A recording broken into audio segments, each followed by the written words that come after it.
चला रे हे तयार झालं ना काय नव्हतं तेव्हा आलेलो तयार झालं तेव्हा येत आलेलो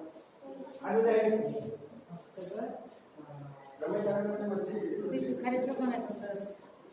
नाही राहू दे माझ्या दिसतंय ना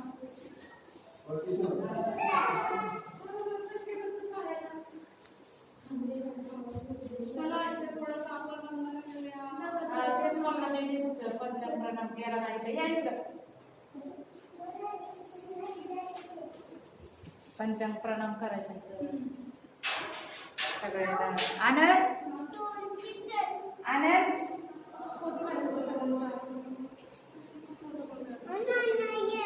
नाही आनंद आमला पालीच आहे जायचंय आपण